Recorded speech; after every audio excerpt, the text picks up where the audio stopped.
Welcome everybody to another Let's Play brought to you by Podcast 17 and Planet Phillip. We are playing Half-Life and we're on the Blast Pit chapter. And, oh, thank God that bull squid finally shut up. I think he was actually shooting a head crab. If you remember from our previous Let's Plays, we just made it through We've Got Hostiles. And one of the scientists at the end of We've Got Hostiles told us to make it through the Lambda complex. In order to do that, we have to use an old rail system, and the only way to access that is to go through the rocket test facility.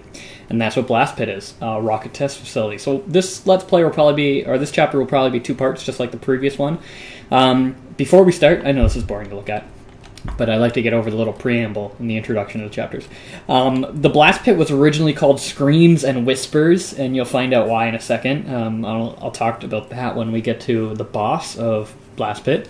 And it's a very interesting level, or a very interesting chapter that seems to use lots of levels, but it's sort of deceiving because the levels are actually just overlapping on each other. You're just visiting the same levels in different areas. So it's a way of Valve really making like replayability, overlapping, mapping, and non-linearity. Like, this is a perfect example of a non-linear map.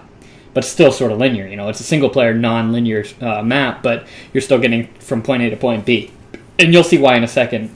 Just a fantastic example. And a fantastic example of hub-and-spoke map type, which I'll explain when we get to the hub, and you'll see all the different spokes. It features the famous tentacle monster, which is the first boss, if you can consider it that. There aren't really any bosses per se in Half-Life. A lot of the bosses in Half-Life are more like puzzles. You know, you have to do a puzzle to kill the boss. It's not just like shoot the boss 100 million times and he's dead.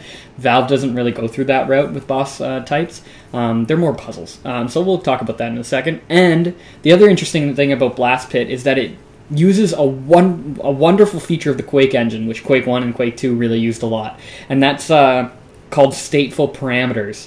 Meaning, and hopefully you guys can wrap your head around this. If I hit a button in this level, and if it affects something else in another level, you sort of have to think about how that would work out, right? Because as a level designer, you hit a button and it triggers something in the current level that you're in. But how does that work if it triggers something in a level that you're not in? How do you target that function?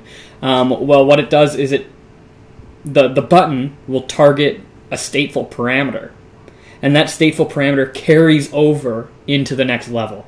So you see that a lot in Blast Pit when you're activating the fuel and the oxygen and the power. Those are all stateful parameters that carry on into the next level. And those stateful parameters, sort of affect the level as well. So like they'll trigger different things. So we'll see that as we go. So let's get started here because I've talked enough. And these things always take forever to break down. The Blast Pit is one of my favorite chapters, I would say. Next to Zen. I really like Zen too. A lot of people hate Zen. But Blast Pit is one of my favorite levels because I love that whole like abandoned industrial design of it.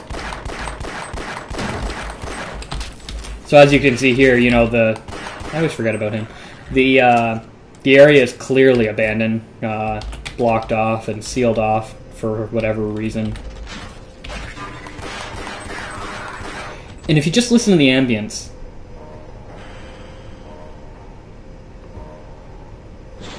you got that industrial humming. I mean, you got the sound of the elevator because I just activated it. But you got so much working, it's almost like a really breathing, eerie facility. And a lot of people forget that Half-Life, you know, is a horror game. And Blast Pit definitely feels like that. And that's why, that's probably one of the reasons why the original name of the chapter was Screams and Whispers.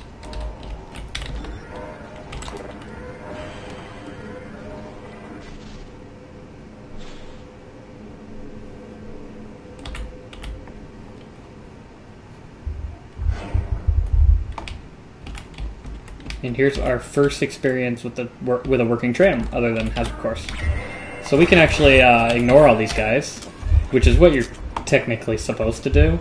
Run them over with the tram. There's a couple there's a bull squid here that you can just sort of run out of the way. This guy will probably blow up. Yeah, just run them over. And you'll notice I just lost control of the tram. because that sequence sort of happens, and that's what propels you into the radiation of the the beginning of Blast Pit. But good thing for the hazard suit, because or else, you know, radiation's not good for you, obviously. You just sort of use these boxes to get up here. Up into the pipe section. So you're really exploring areas of Black Mesa that nobody should really be seeing, right? These are just really the maintenance tunnels and stuff. And that's the beauty of Blast Pit. There's no grunts, because the human grunts haven't been able to establish presence, whether because it was blocked off for whatever reason, or because there's too much of an alien presence.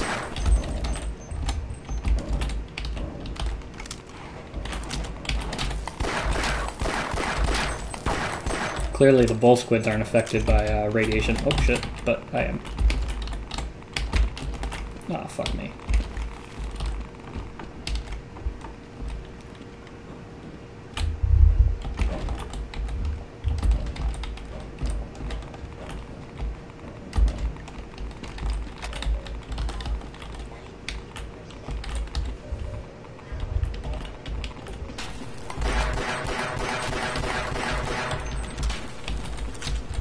And these are cool. These are barrels that you don't see a lot in custom maps. They're radiation barrels. So like, I'll show you real quick. If you break them, they sort of spew out radiation like that. It doesn't really affect you. It's just a cool little feature. It just triggers a little sequence. There's another one here.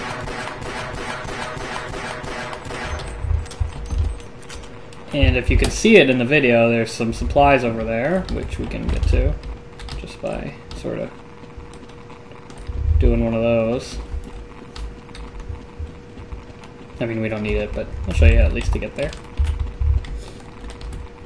And this is always like sort of deceiving. It looks like water or some sort of radiation, but it's not. It's just green floor. That does hurt you, but not enough to really kill you. Just brings down your HEV power a little bit. I am playing on easy though. It helps.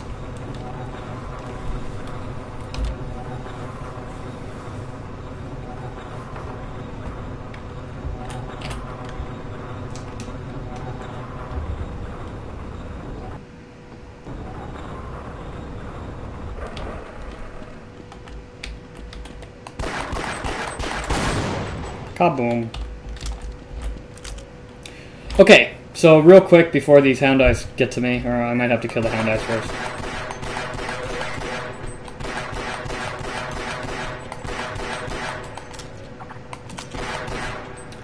Okay, so real quick, this is the blast pit, and this is what I was talking about. Excuse me, the hub and spoke level design. And I'm going to spoil it, because like I said in my previous Let's Plays, if you haven't played Half-Life, really this is just more an educational Let's Play. This area is supposed to be where the tentacle monster, you know, lives. And that's basically where we want to go. We want to get down into the deep pit where the tentacle monster lays, and get into the on-rail sequence. The beauty of this area is, like I said, it's hub and spoke. Over here, there's the fuel line and the oxygen line. Those are the two fuel lines and oxygen lines. So this section is a whole other level. Behind this blast pit is the power one, which actually we can probably see from over here. There it is. There's the power area. And you know it's the power area because there's the power line. I hate you.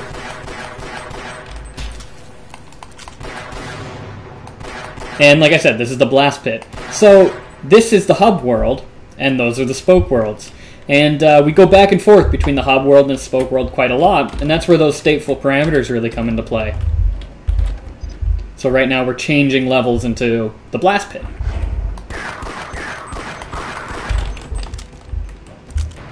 Which can be guess like I can... Destroy the damn thing before it grows any larger. Stop! Okay, so a couple things. Which, I guess the blast pit can be considered a spoke as well, and the level we were previously in was the hub. So as soon as you get into the actual blast pit, you know, you start hearing the tentacle monster, and you hear these screams and these bangings and stuff. It's pretty eerie, if you really think about it.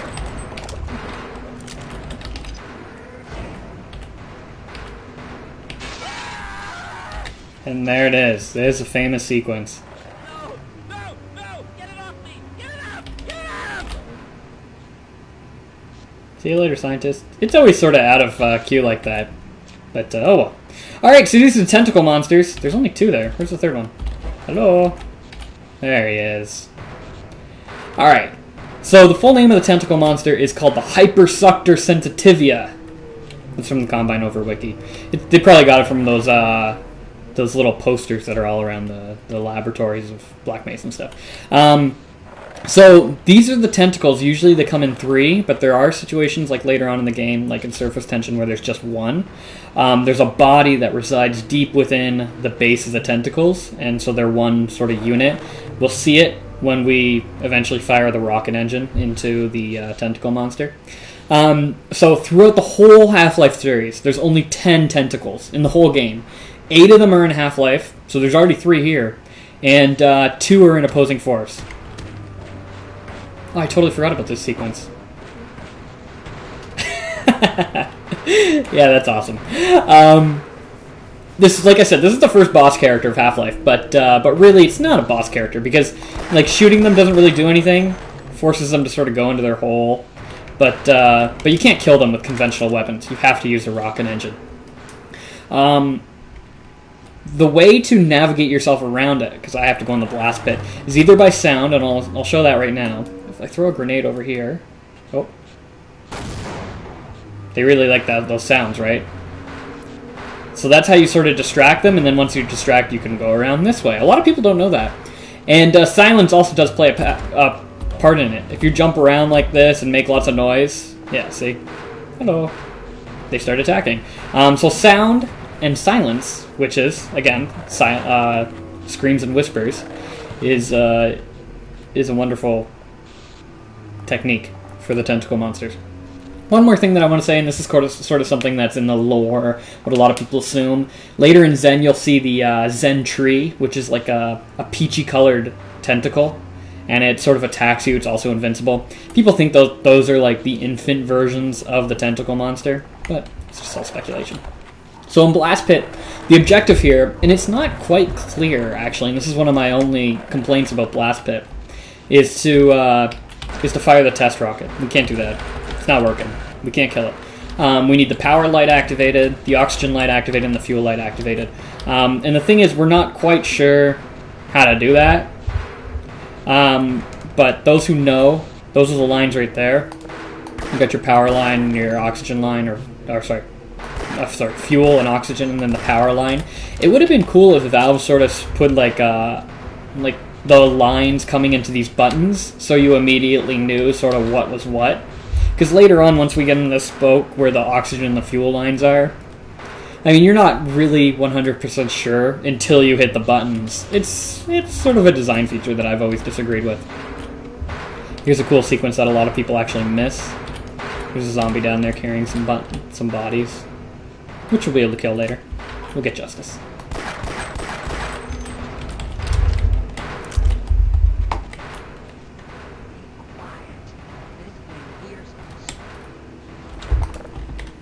Okay, so again, emphasizing on the silence and the distractions. So I really suck with the tentacle monster, actually. Ow. Oh, see, I totally suck. I've never been good at the tentacle monster.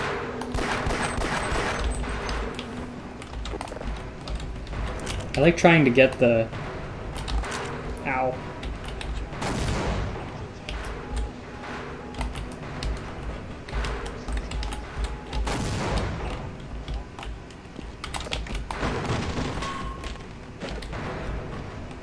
So if you stay far enough away, they usually don't really bother you much. There is a secret, well, not really a secret, but you can get even farther up where there's like some health and some power. But I'm not even going to try, because I really suck with it. It's like the bane of my existence is the tentacle. I've never been good at it.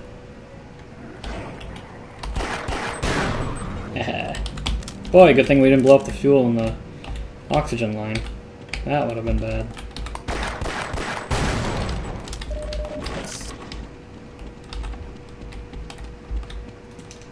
Oh, so now we're in the hub world, right? And now we're in one of the spoke worlds. So this is the area we're going to exit out of, so I'm not even going to try.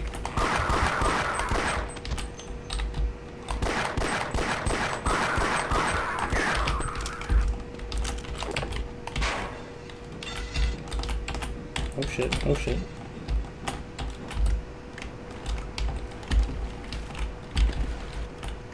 There's a bull squid down there, but that's really all that is down there.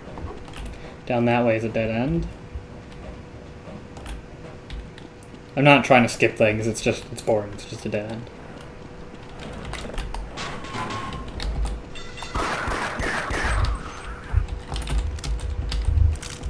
More grenades for the tentacle, of course.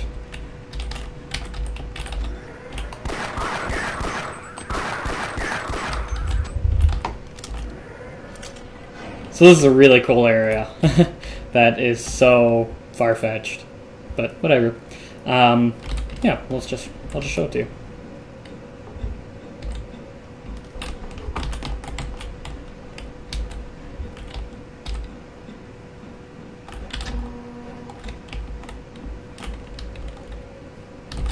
Yeah, so you have to activate a giant fan so you can blow yourself up there. It's crazy. Crazy awesome. Wait for it to show up. Whee! And of course the upward velocity doesn't hurt one bit. Crack my skull. It's one of my favorite head crab placements. That one right there.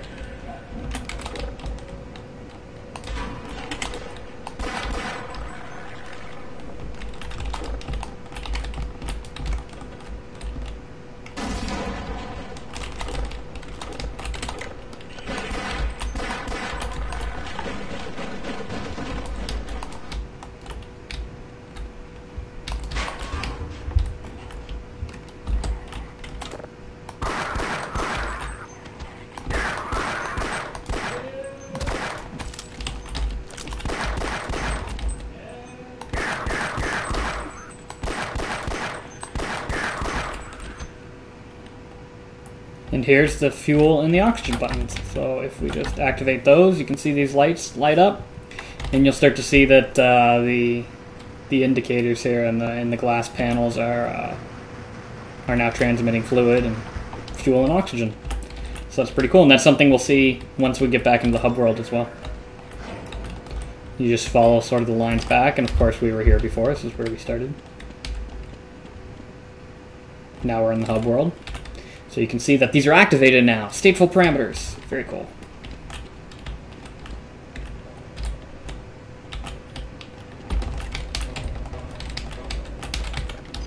And now we're back in the blast pit. Wonderful overlapping. Okay, so I think I'm going to stop the Let's Play here. In the next one, we'll continue with the blast pit, go a little bit deeper down there, and activate the power. So I'll see you guys next time.